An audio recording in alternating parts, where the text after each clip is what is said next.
प्यारे भक्तों, आज फाल्गुन मास के कृष्ण पक्ष की प्रथम शुक्रवार के दिन आप सभी श्रवण करें संतोषी माता और वैभव लक्ष्मी माता की महापुण्य फल देने वाली कथा। कथा इस प्रकार है। एक बुढ़िया माई थी, उसके 7 लड़के थे। 6 कमाने वाले थे और एक निकम्मा था, कमाता कुछ नहीं था। बुढ़िया माई अपनी 6 बेटों के लिए भोजन बनाती थी और उनको भोजन कराती और उनसे जो कुछ जूठन बचती वह 7वें बेटे को देती थी। एक दिन 7वां बेटा अपनी पत्नी से बोला, देखो मेरी माँ को मुझ पर कितना प्रेम है। वह बोली, क्यों नहीं, सबका जो जूठा तुमको खिलाती है। वह बोला, ऐसा नहीं हो सकता, मैं जब तक अपनी आंखों से ना देख लूं मैं मान नहीं सकता कि मेरी माँ मेरे साथ ऐसा कर सकती है। कुछ दिन बाद त्योहार आया। घर में 7 प्रकार के भोजन और चूरमे के लड्डू बने। अब सबसे छोटे लड़के ने यानी कि 7वें लड़के ने अपना सिर दुखने का बहाना बनाया और पतला चादर ओढ़कर रसोई घर में सो गया, ये देखने के लिए कि मेरी माँ मुझे जूठे भोजन देती है या फिर बनाई हुई ताजी भोजन देती है। लड़का झूठ मूठ का सोने के नाटक करके रसोई घर में सोया हुआ है। वह पतले चादर के अंदर से सब कुछ देख रहा था। तभी 6 भाई भोजन करने आए। उसने देखा माँ ने उनके लिए सुंदर आसन बिछाया, नाना प्रकार की रसोई परोसी और आग्रह करके उन्हें जिमाया और वह देखता रहा। तब 6 भाइयों ने भोजन करके उठा। तब माँ ने क्या किया कि उनकी बची हुई भोजन, जूठी भोजन थालियों में से इकट्ठा करके सभी लड्डुओं के टुकड़ों को उठाकर एक लड्डू बनाया और सभी जूठन को साफ करके बुढ़िया ने अपने सबसे छोटे लड़के को पुकारा, बेटा 6 भाई भोजन करके चले गए, अब तू ही बाकी है, उठ और खाना खा ले। तब वह बेटा कहने लगा, माँ मुझे आज भूख नहीं लगा है, मुझे भोजन नहीं करना, मैं अब जहाँ नहीं रहूंगा, मैं परदेश चला जाऊंगा। अपने बेटे की बातें सुन माँ ने कहा, बेटा तू कल जाना चाहता है ना, कल क्यों जाएगा, तुम आज ही चला जा। तब बेटा बोला, हाँ माँ मैं आज ही चला जा रहा हूँ। यह कहकर वह घर से निकल गया। चलते समय पत्नी की याद आई। वह गौशाला में उपले थाप रही थी। वहां जाकर वह बोला, हम जावे परदेश, आवेंगे कुछ काल, तुम रहियो संतोष से धर्म अपनो पाल। पत्नी बोली, जाओ पिया आनंद से, हमरो सोच हटाए, राम भरोसे हम रहे, ईश्वर तुम्हें सहाय। 2 निशानी आपन देख धरो में धीर, सुधी मती हमारी बिसारियो रखियो मन गंभीर। पति बोला, मेरे पास तो कुछ नहीं, यह अंगूठी है, सुले और अपनी कुछ निशानी मुझे भी दे। पत्नी बोली, मेरे पास क्या है, यह गोबर से भरा हाथ। यह कहकर पति की पीठ पर गोबर के हाथ की थाप मार दी। अब पति चल दिया। चलते चलते दूर देश पहुंचा। वहां एक साहूकार की दुकान थी। वहां जाकर कहने लगा, भाई मुझे नौकरी पर रख लो। साहूकार को जरूरत थी तो वह बोला, रह जाओ। लड़के ने पूछा, तनख्वाह क्या दोगे? तो साहूकार ने कहा, तुम्हारा काम देखकर तब हम दाम देंगे। साहूकार की नौकरी मिली। वह सुबह 7 बजे से 10 बजे तक नौकरी करने लगा। कुछ दिनों में दुकान का सारा लेन देन, हिसाब किताब, ग्राहकों को माल बेचना, सारा काम करने लगा। साहूकार के 7-8 नौकर थे। वे सब चक्कर खाने लगे। यह तो बहुत होशियार बन गया है। सेठ ने भी काम देखा और 3 महीने में ही उसे आधे मुनाफे का हिस्सेदार बना लिया।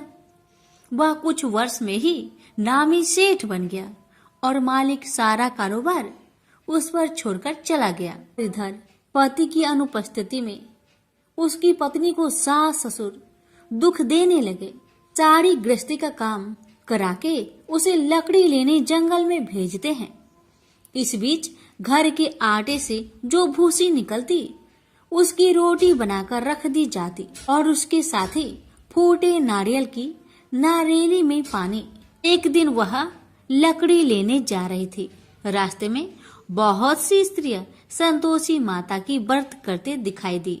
वह लड़की खड़ी होकर कथा सुनने लगी और पूछा, बहनों, तुम किस देवता की व्रत करती हो और उसके करने से क्या फल मिलता है? यदि तुम इस व्रत का विधान मुझे समझाकर कहोगी तो मैं तुम्हारा बड़ा एहसान मानूंगी। तब उनमें से एक स्त्री बोली, सुनो बहन, यह संतोषी माता का व्रत है। इसके करने से निर्धनता, दरिद्रता का नाश होता है और जो कुछ मन में कामना हो सब संतोषी माता की कृपा से पूरी होती है। तब उसने उससे व्रत की विधि पूछी। वह भक्तिनी स्त्री बोली, 1.25 आने का गुड़ चना लेना, इच्छा हो तो 5.25 आने का लेना या फिर 1.25 रुपए का भी सहूलियत के अनुसार लाना। बिना परेशानी और श्रद्धा व प्रेम से जितना भी बन पड़े सवाया लेना। प्रत्येक शुक्रवार को निराहार रहकर कथा सुनना। इसके बीच कर्म टूटे नहीं, लगातार नियम पालन करते रहना। सुनने वाला कोई न मिले तो घी का दीपक जला उसके आगे या जल के पात्र के सामने रखकर कथा कहना। जब कार्य सिद्ध न हो नियम का पालन करना और कार्य सिद्ध हो जाने पर व्रत का उद्यापन करना। 3 मास में माता फल पूरा करती है। यदि किसी के ग्रह खोटे भी हो तो भी माता वर्ष भर में कार्य सिद्ध करती है। फल सिद्ध होने पर उद्यापन कर लेना चाहिए, बीच में नहीं। उद्यापन में 2.5 सेर आटे का खाजा तथा इसी परिमाण में खीर तथा चने का साग करना। 8 लड़कों को भोजन कराना। जहाँ तक मिले देवर, जेठ, भाई बंधु के हो, न मिले तो रिश्तेदारों और पास पड़ोसियों को बुलाना। उन्हें भोजन करा, यथाशक्ति दक्षिणा दे। माता का नियम पूरा करना। उस दिन घर में खटाई न खाना। यह सुन बुढ़िया माई के लड़के की बहू चल दी। रास्ते में लकड़ी की बोझ को बेच दिया और उन पैसों से गुड़ चना ले माता की व्रत की तैयारी कर आगे चली और सामने मंदिर देखकर पूछने लगी, यह मंदिर किसका है? सब कहने लगे, संतोषी माता का मंदिर है। यह सुनकर माता के मंदिर में जाकर चरणों में लौटने लगी। दीन हो विनती करने लगी, माँ, मैं निपट अज्ञानी हूँ, व्रत के कुछ भी नियम नहीं जानती, मैं दुखी हूँ। हे माँ, जगत जननी, मेरा दुख दूर कर, मैं तेरी शरण में आई हूँ। माता को दया आई। एक शुक्रवार बीता की, दूसरे को उसके पति का पत्र आया और तीसरे शुक्रवार को उसका भेजा हुआ पैसा आ पहुंचा। यह देख जेठ जेठानी मुंह से डोकने लगी। लड़के ताने देने लगे। काकी के पास पत्र आने लगे, रुपया आने लगा। अब तो काकी की खातिर बढ़ेगी। बेचारी सरलता से कहती, भैया कागज आवे रुपया आवे, हम सब के लिए अच्छा है। ऐसा कहकर आंखों में आंसू भरकर संतोषी माता के मंदिर में आ मातेश्वरी के चरण में गिरकर रोने लगी। माँ, मैंने तुमसे पैसा कब मांगा है माँ? मुझे पैसे से क्या काम है माँ? मुझे तो अपने सुहाग से काम है। मैं तो अपनी स्वामी के दर्शन मांगती हूँ माँ। तब माता ने प्रसन्न होकर कहा, जा बेटी, तेरा स्वामी आएगा।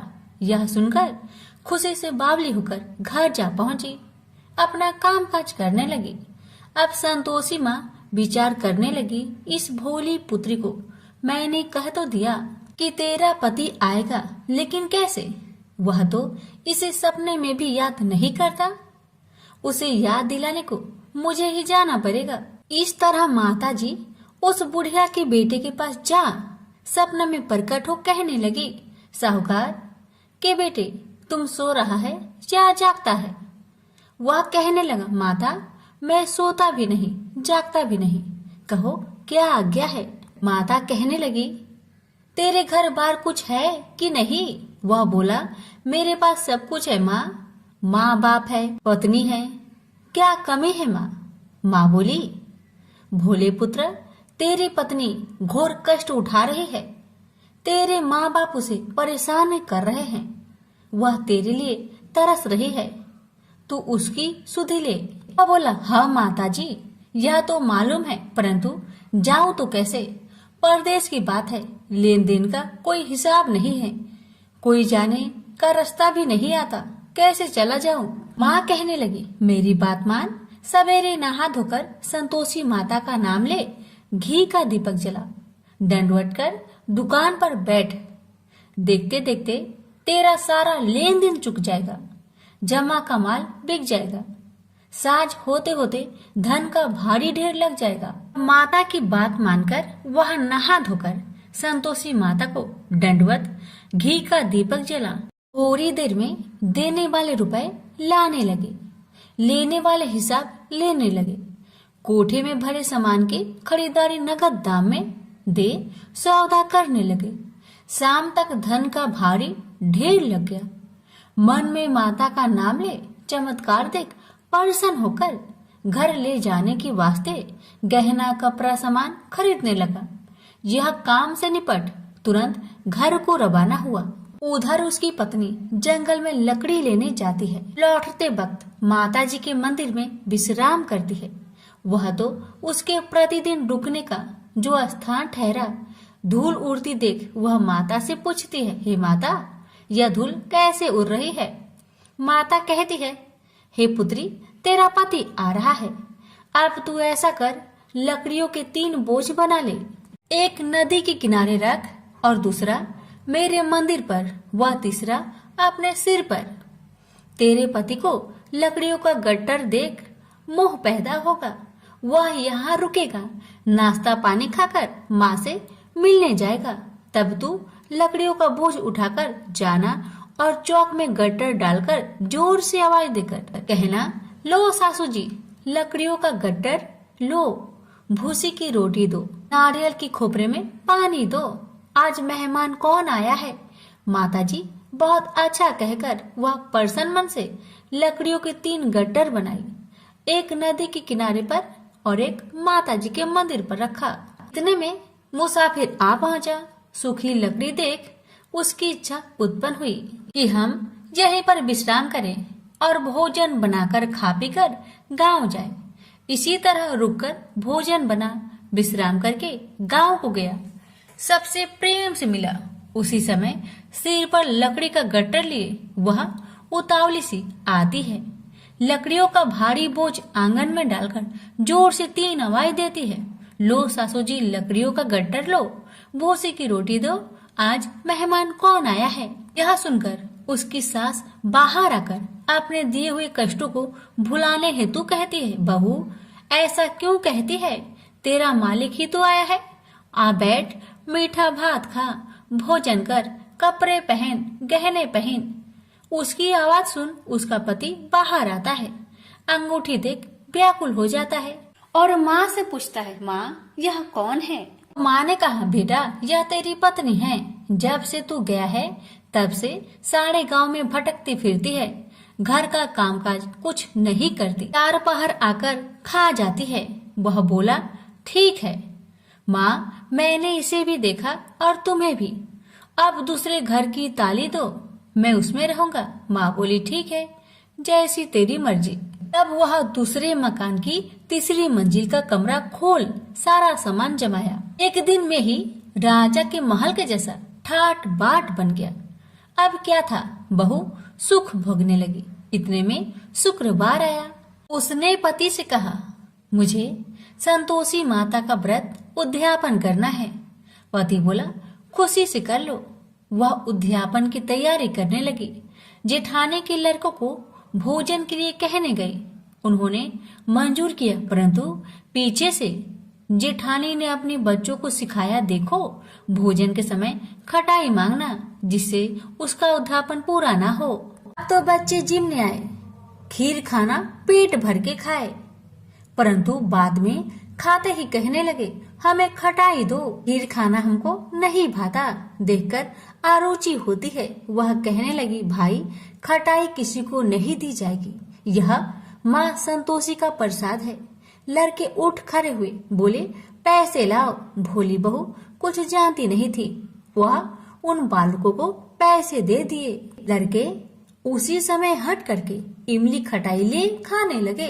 यह देखकर बहू पर माताजी ने कोप किया। राजा के दूत उसके पति को पकड़कर ले गए। जेठ जेठानी मन माने वचन कहने लगे, लूट लूट कर धन इकट्ठा कर लाया है, अब सब मालूम पड़ जाएगा जब जेल की मार खाएगा। बहू से यह सहन नहीं हुआ। रोती हुई बहू माताजी के मंदिर गई। कहने लगी, हे माता, तुमने क्या किया? हंसाकर अब भक्तों को रुलाने लगी। माता बोली, बेटी तूने उद्यापन करके मेरा व्रत भंग किया है। वह कहने लगी, माता मैंने कुछ अपराध किया है क्या? मैंने तो भूल से लड़कों को पैसे दे दिए थे, मुझे क्षमा करो, मैं फिर तुम्हारा उद्यापन करूंगी। माँ बोली, अब भूल मत करना। माँ कहती है, अब भूल नहीं होगी, अब बतलाओ वो कैसे आएंगे? माँ बोली, जा पुत्री, तेरा पति तुझे रास्ते में आता मिलेगा। वह निकली, राह में पति आता मिला। वही पूछी, कहाँ गए थे? वह कहने लगा, इतना धन जो जमाया है उसका टैक्स राजा ने मांगा था, वह भर नहीं गया था। वह परेशान हो बोली, भला हुआ, अब घर को चलो। कुछ दिन बाद फिर शुक्रवार आया। फिर वह बोली, मुझे माता का उद्यापन करना है। पति ने कहा, करो। पत्नी फिर जेठ के लड़कों को भोजन को कहने गई। ठानी ने एक दो बातें सुनाई। सब लड़कों को सिखाने लगी, तुम सब लोग पहले ही खटाई मांगना। लड़के भोजन से पहले कहने लगे, हमें खीर नहीं खाना, हमारा जी बिगड़ता है, कुछ खटाई खाने को दो। वह बोली, खटाई किसी को नहीं मिलेगा, आना हो तो आओ। वह ब्राह्मण के लड़के को लाकर भोजन कराने लगी। यथाशक्ति दक्षिणा की जगह एक एक फल उन्हें दिया। संतोषी माता प्रसन्न हुई। माता की कृपा होते ही 9वें मास में उसके चंद्रमा के समान सुंदर पुत्र प्राप्त हुआ। पुत्र को पाकर प्रतिदिन माताजी के मंदिर में जाने लगी। माँ ने सोचा, यह रोज आती है, आज क्यों न आए, इसके घर चलो। यह विचार कर माता ने भयानक रूप बनाया। गुड़ चने से सना मुख, ऊपर सूर्य के समान होठ, उस पर मक्खियां भीन भीन कर रही थी। दहली पर पैर रखते ही उसकी सास चिल्लाई, देखो रे देखो, कोई चुड़ैल डाकिन चली आ रही है, लड़कों इसे भगाओ नहीं तो किसी को खा जाएगी। लड़के भागने लगे, चिल्लाकर खिड़की बंद करने लगे। बहू रोशनदान में देख रही थी, प्रसन्नता से पगली बन चिल्लाने लगी, आज मेरी माँ मेरे घर आई है, आज मेरी माता मेरे घर आई है। वह बच्चों को दूध पीने से हटाती थी। इतने में सास का क्रोध फट पड़ा। वह बोली, क्यों उतावली हुई है, बच्चे को पटक दिया। इतने में माँ के प्रताप से लड़के ही लड़के नजर आने लगे। वह बोली, माँ जिसका मैं व्रत करती हूँ, यह वही संतोषी माता है। सबने माता जी के चरण पकड़ लिए और विनती कर कहने लगे, हे माता, हम मूर्ख हैं, अज्ञानी हैं, तुम्हारे व्रत की विधि हम नहीं जानते, व्रत भंग कर हमने बड़ा अपराध किया है। जग माता, आप हमारा अपराध क्षमा करो। इस प्रकार माता प्रसन्न हुई। बहू को प्रसन्न हो जैसा फल दिया, वैसा माता सबको दे। जो पढ़े उसका मनोरथ पूर्ण हो, जो सुने उसका भी मनोरथ पूर्ण हो। प्रेम से बोलिए संतोषी माता की जय। आप सभी श्रवण करेंगे शुक्रवार वैभव लक्ष्मी जी की व्रत कथा। लाखों की जनसंख्या को अपने में समेटे कुशीनगर एक महानगर था। जैसे कि अन्य महानगरों की जीवनचर्या होती है, वैसा ही कुछ यहाँ भी था। यानी बुराई अधिक, अच्छाई कम, पाप अधिक, पुण्य कम। इसी कुशीनगर में हरिवंश नामक एक सद्गृहस्थ अपनी पत्नी दामिनी के साथ सुखी संपन्न जीवन गुजार रहा था। दोनों ही बड़े नेक और संतोषी स्वभाव के थे। धार्मिक कार्य अनुष्ठानों में उनकी अपार श्रद्धा थी। दुनियादारी से उनका कोई विशेष लेना देना नहीं था। अपने में ही मगन गृहस्थ की गाड़ी खींचे चले जा रहे थे दोनों। किसी ने ठीक ही कहा है, संकट और अतिथि की आने के लिए कोई समय निर्धारित नहीं होता। कुछ ऐसा ही हुआ दामिनी के साथ। जब उसका पति हरिवंश न जाने कैसे बुरे लोगों की संगत में फंस गया और घर गृहस्थी से उनका मन उचट गया। देर रात शराब पीकर घर आना और गाली गलौज तथा मारपीट करना उसका नित्य का नियम सा बन गया था।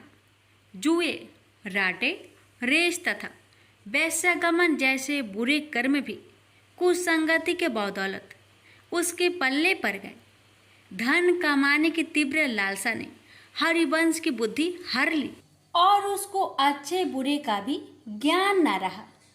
घर में जो कुछ भी था सब उसके दुर्व्यसनों की भेंट चढ़ गया।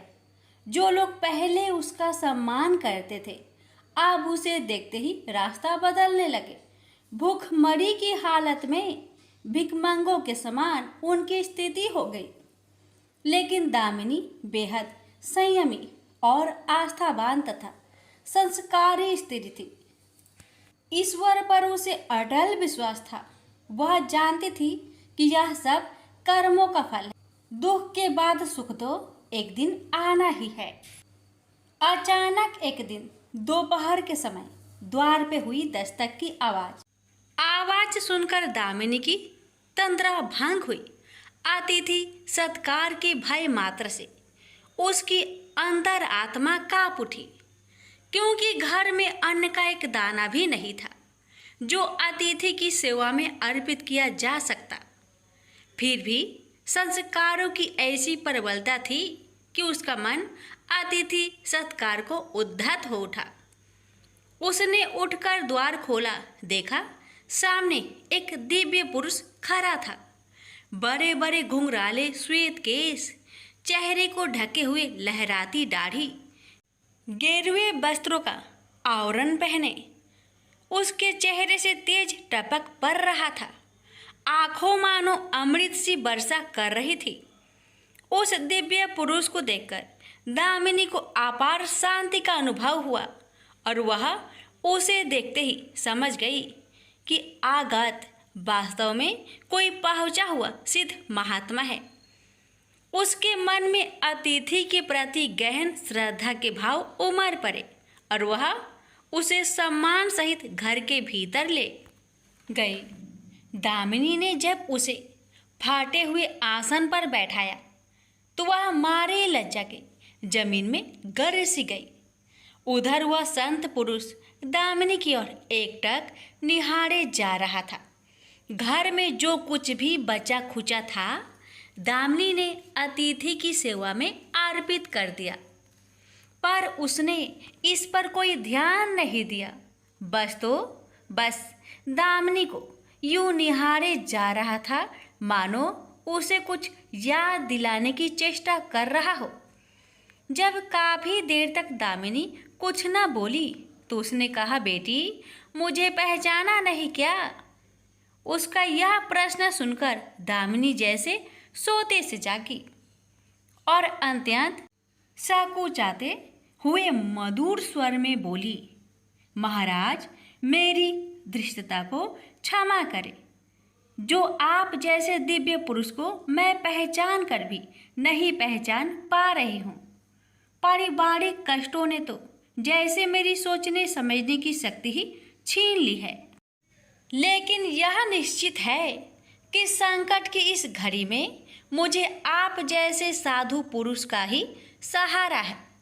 तभी जैसे दामिनी को कुछ याद हो आया, वह उस साधु के चरणों में गिरकर बोल उठी, अब मैं आपको पहचान गई हूँ महाराज। स्नेहा रूपी अमृत की वर्षा करने वाले अपने शुभ चिंतक को कोई कैसे भूल सकता है भला? वास्तव में वह साधु मंदिर की राह के मध्य में बनी अपनी कुटिया के बाहर बट वृक्ष के नीचे बैठ साधना किया करता था और मंदिर आने जाने वाले सभी श्रद्धालु से प्रणाम करके स्वयं को कृतार्थ अनुभव करते थे। दामिनी भी उन्हीं में से एक थी। जब पिछले काफी दिनों से उसने उसे मंदिर की ओर आते जाते नहीं देखा तो उसकी कुशल क्षेम जानने के लिए पूछताछ करते हुए उसके घर की ओर आ निकला था। दामिनी अभी अपनी सोचों में ही डूबी हुई थी कि साधु महाराज ने मौन भंग किया।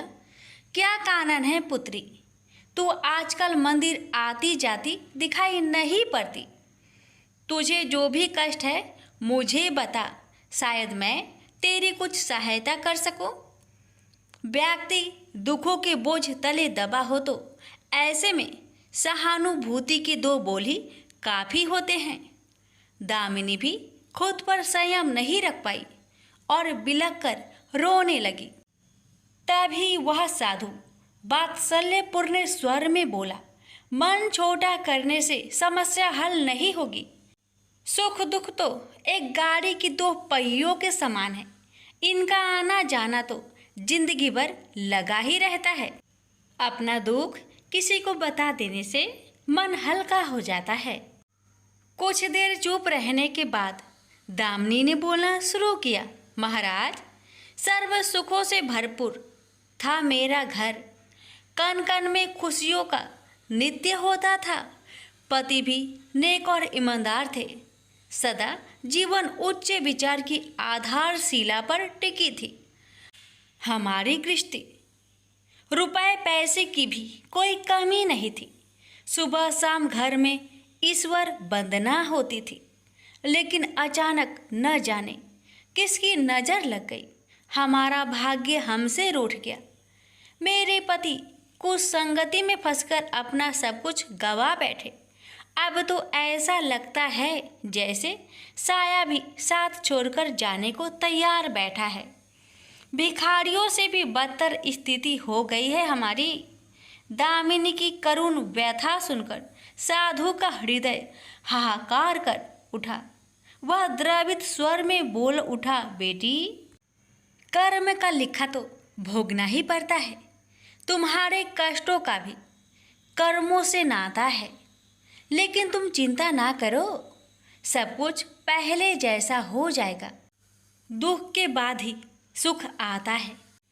दुख सहे बिना सुख की सच्ची अनुभूति हो ही नहीं सकती। तो माँ लक्ष्मी के प्रति श्रद्धा जारी रखो। सबका उद्धार करने वाली प्रेम का छलकता सागर है माँ लक्ष्मी। अपने भक्तों पर सदैव उनकी कृपा दृष्टि रहती है।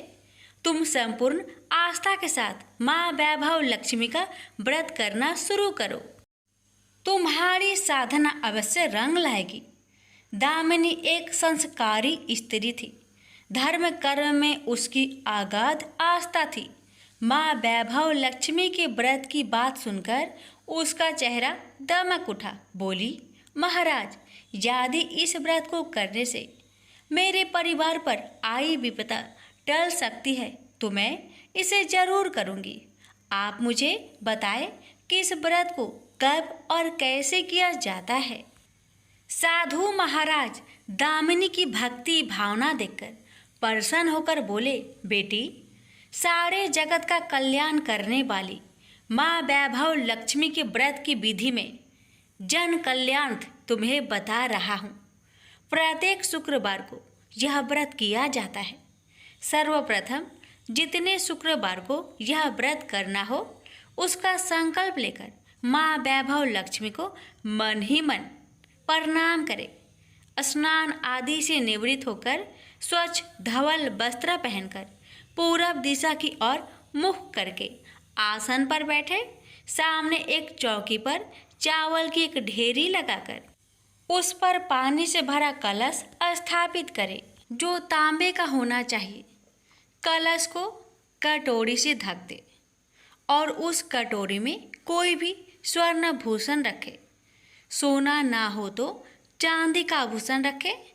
वह भी पास ना हो तो रुपए का सिक्का भी काम दे सकता है। शुद्ध घी का दीपक तथा अगरबत्ती जलाए और मन ही मन पूर्ण श्रद्धा के साथ माँ वैभव लक्ष्मी का जाप करते रहे। श्री यंत्र माँ लक्ष्मी का प्रिय यंत्र है, उसे सत सत नमन करें। श्री यंत्र उपलब्ध ना हो तो पुस्तक में दिए उसके स्वरूप से काम चल जाएगा। साथ ही माँ वैभव लक्ष्मी के सभी स्वरूप को नमस्कार करें। इनकी सभी छवियाँ पुस्तक में दी गई होगी। कटोरी में रखे गहने या रुपए पर हल्दी, कुमकुम तथा अक्षत अर्पित करें। कोई भी मिष्टान प्रसाद के रूप में रखे संभव ना हो पाए तो गुड़ या शक्कर से भी काम चल सकता है। फिर श्रद्धापूर्वक माँ की आरती करके 14 बार प्रेम सहित बोले, जय माँ वैभव लक्ष्मी। माँ वैभव लक्ष्मी मेरी मनोकामना पूरी करे, ऐसा संकल्प लेकर सच्चे मन से माँ से विनती करे। प्रसाद बांटे और स्वयं भी ग्रहण करे। दिन में एक बार स्वास्तिक भोजन करे। यदि संभव हो तो उपवास रखे। पूजा में रखा गहना या रुपए लाल कपड़े में लपेटकर सुरक्षित रख ले।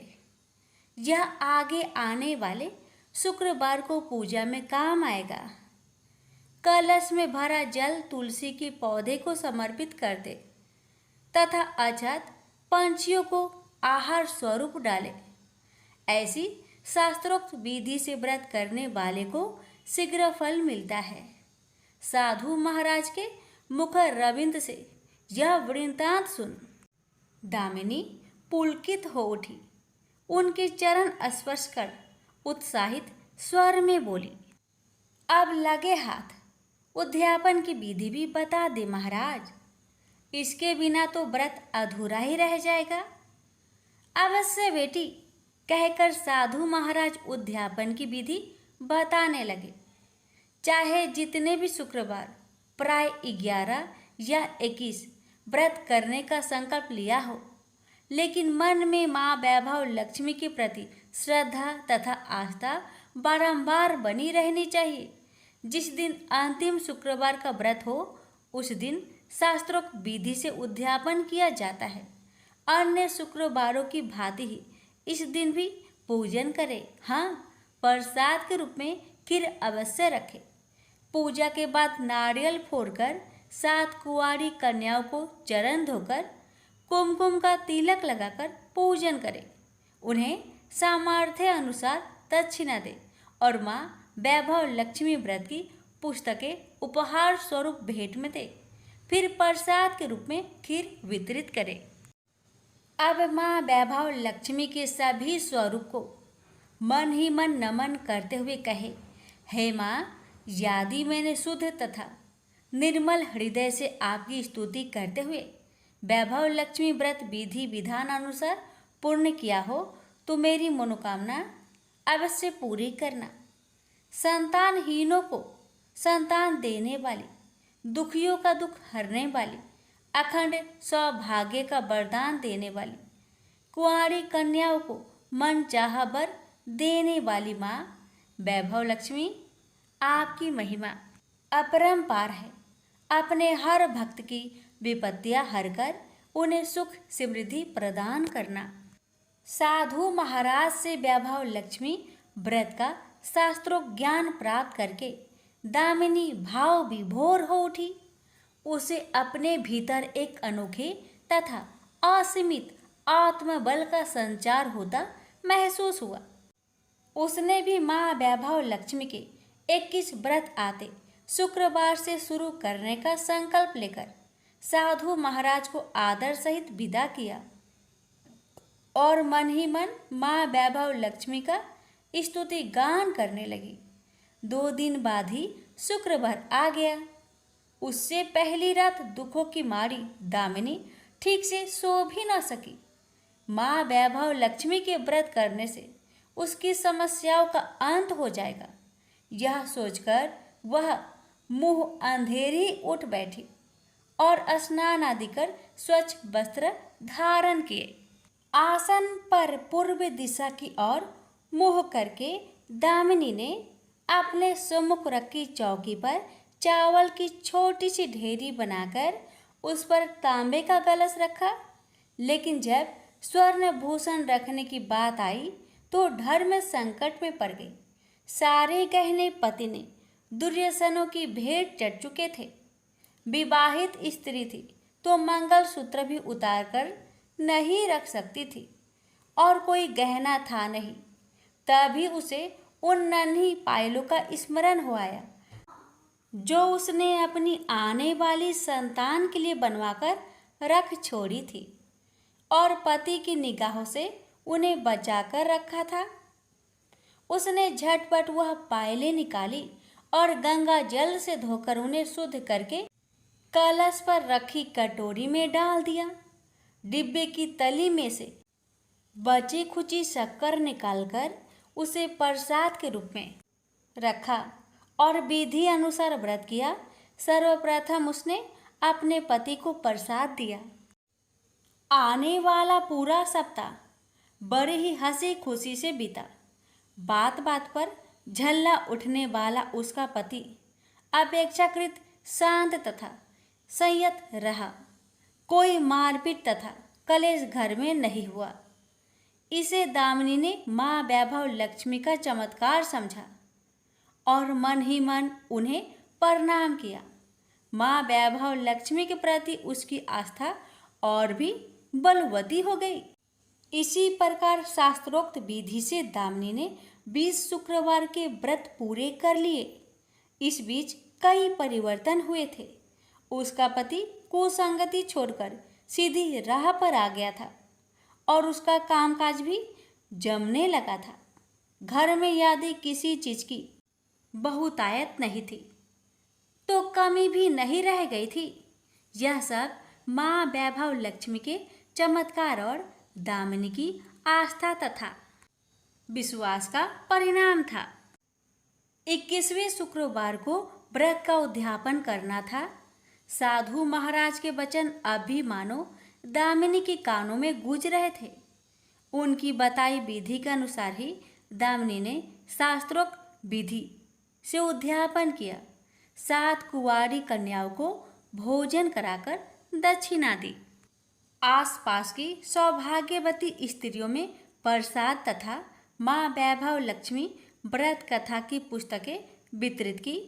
माँ वैभव लक्ष्मी के हर स्वरूप को प्रणाम किया और कहा, आपकी महिमा निराली है माँ। आपने मेरे सारे दुख हर लिए, मेरी सभी मनोकामनाएं पूर्ण कर दी। मेरा उजड़ा घर फिर से बस गया। मेरा यह नया जीवन आप ही की देन है माँ। मैं आजीवन आपकी पूजा अर्चना करूंगी और दूसरों को भी आपकी महिमा से अवगत कराकर वैभव लक्ष्मी के व्रत रखने के लिए प्रेरित करूंगी। बोलो जय माँ वैभव लक्ष्मी, आपकी सदा ही जय हो।